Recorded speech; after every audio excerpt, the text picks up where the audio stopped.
Good morning, everyone, and welcome back to Inspire at Random. So today I'm going to be talking about a topic that has been coming up very much on Quora. So if you haven't already followed my Quora profile, go check it out in the links down below. And I hope you can follow my page and get more answers to content just like this. I am a late diagnosed Asperger Syndrome individual, and I've been posting a lot of posts on Asperger Syndrome on Quora, so you can check out my answers there. So this is a question that I think I wanted to make a video out of because there have been a lot of questions in my feed that regards to borderline personality disorder, narcissistic personality disorder, and the correlation between those NPD and BPD with Asperger syndrome.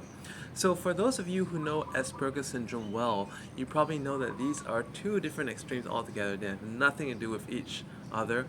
But what I want to state here is that NPD, BPD, and Asperger syndrome, these are like the two different extremes. It's the worst.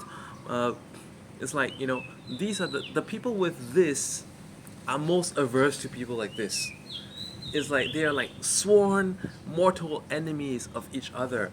And my cat is actually just playing with the mosquito net in the background, and that's why the phone is going going back and forth. Okay, so why are they like mortal enemies? Because like I wouldn't say even mortal enemies, but sometimes they're just so not suited. Why? Because people with BPD and NPD, they drive Asperger syndrome and autistic people nuts. They love to pressure, they love to blame, they love to gaslight, and this puts people with autism and Asperger syndrome, which is basically the same category, into very stressful situations and possibly even triggering meltdowns. So like I've been in those cases before, so I speak from experience. And on the other hand, when people with NPD and BPD encounter someone with autism, they would they would kind of find that there's a scapegoat right there. Okay, we just pin everything on that guy or that girl. It's a very convenient scapegoat for them because people with narcissistic personality disorder and borderline personality disorder, they just have such a high self-perception that does not match reality, that they personally cannot accept, and as a result, when they struggle with this dissonance in themselves, it creates huge feelings of inadequacy, and for what they do not have or what they cannot do, they love to find a blame goat, scapegoat, which is someone else external from themselves. And when a autistic person comes under emotional stress and excessive stimulus, could be noise stimulus as well, they get you know they get to a state where they're unable to speak for themselves as they normally would, and it makes them the very convenient person to stuff lots of blame into being defenseless and everything. It's really dirty, but it's true. Now, what can we do about this? This is the second part of this video.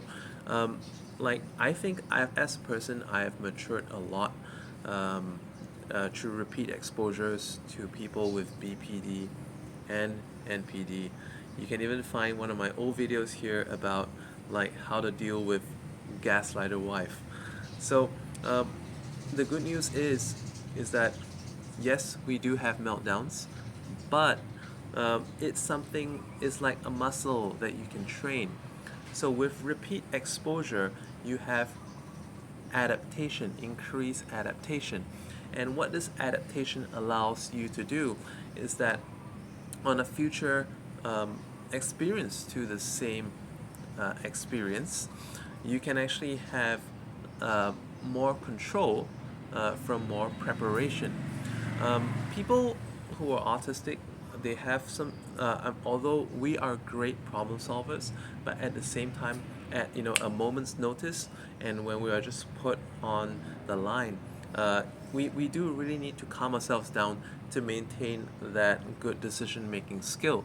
But when we're unable to, keep ourselves calm, when we are emotionally elevated, our consideration abilities become decreased, and that actually makes us stressed out, and it's actually self-perpetuating, because the more we flip out, we freak out and eventually go into a shutdown. So through repeat exposures, we can actually increase our tolerance for stimulus, and over time, like you find that you take less time recovering, coming out of a meltdown, and on top of that, your avoidance phase shortens over time as well.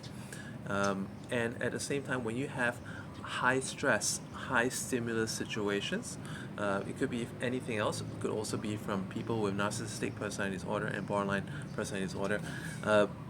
You start to have more control in the situation. So, like coming back to personal experience, I've often perceived myself more like a back end person when it comes to work wise. I'm good at presentations, but at the same time, if I have to resolve crisis, it's not my strongest suit, to be honest with you. Uh, if it's situations where I do not have the time to react, when I have time to react and respond, that's good. So, some tips at the same time, like when you're put in a situation, okay, do not let the high emotions of someone with NPD or BPD get you all, ruffle your feathers. But try to maintain a sense of stability, grounding, stay controlled. Take time to think of your answers, because the reality of the situation is that when we do things out of the spur of the moment, we often regret it. But when we have time to think about stuff, often being able to put out a good response it gives us a little bit of a footing in the game. And when we have that one foot forward, it becomes even easier to put the second foot forward, and the third foot, and the fourth foot. So our psyche, our moral is being built up in the process of a crisis situation as well. But of course, if there are times that the stress is getting a bit too much to handle, just back off for a bit when you can. What I sometimes do in an argument with a person with NPD or BPD, or an argument in general, a business crisis, is like sometimes if I really need to, I would pretend to have to back off for a moment, like take an urgent call or something. But what I'm really doing is just to reground myself and reestablish, my thought processes, and get in control of the situation once again. So in closing, I want to say that this topic, this comparing what is the correlation between autism and Asperger Syndrome and BPD and NPD. Well, yes, different spectrums hate each other, not hate each other, like very unsuited for each other, but